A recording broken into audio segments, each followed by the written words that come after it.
Welcome to our podcast on the challenges of detecting hate speech online. I'm Amira, joined today by my colleague Jamal. We'll be discussing why identifying hate speech is such a difficult problem for social media platforms and AI systems. Thanks, Amira. This is certainly a timely and complex topic. To start us off, can you give our listeners a brief overview of what we mean by hate speech in the context of social media? Certainly, Jamal. Hate speech generally refers to content that attacks or demeans a person or group based on attributes like race, religion, ethnic origin, sexual orientation, disability, or gender. On social media, this can take the form of posts, comments, images, or videos expressing prejudice against protected groups. Right, and social media companies like Facebook have policies prohibiting hate speech. But as we've seen, enforcing those policies at scale is extremely challenging. What makes detecting hate speech so difficult compared to other types of harmful content?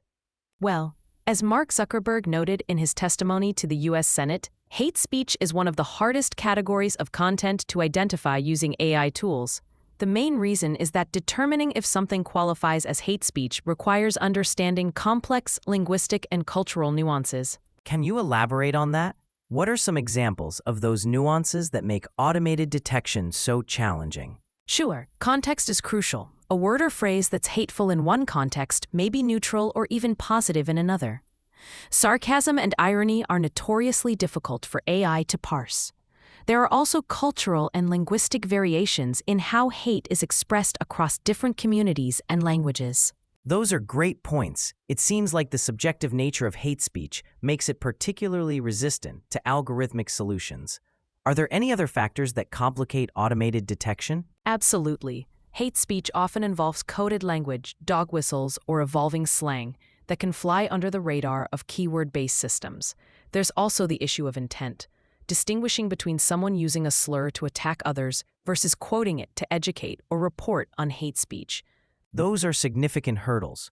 Given these challenges, what approaches are companies like Facebook taking to address hate speech on their platforms? It's a multi-pronged approach. They're investing heavily in AI and machine learning to improve automated detection, but they also rely heavily on human content moderators to review flagged posts. Zuckerberg mentioned plans to have 20,000 employees devoted to security and content review by the end of 2018. That's a substantial number of human reviewers. But even with that workforce, it seems like they're still struggling to keep up with the volume of content. Are there any promising technological solutions on the horizon? There are ongoing advancements in natural language processing and contextual AI that could improve automated detection. However, Zuckerberg estimated it would take 5 to 10 years before Facebook has AI tools capable of reliably flagging hate speech before it's posted. That's quite a long timeline. It raises questions about the responsibility of these platforms in the meantime. How are critics responding to the current state of hate speech moderation on social media?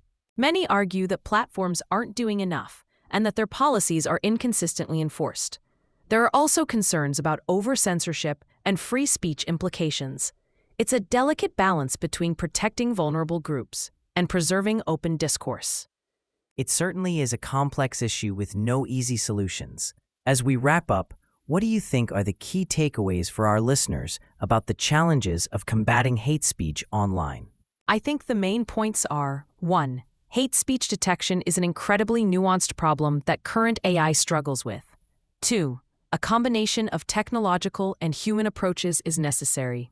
3. It's an ongoing challenge that will require continued innovation and public discourse to address effectively.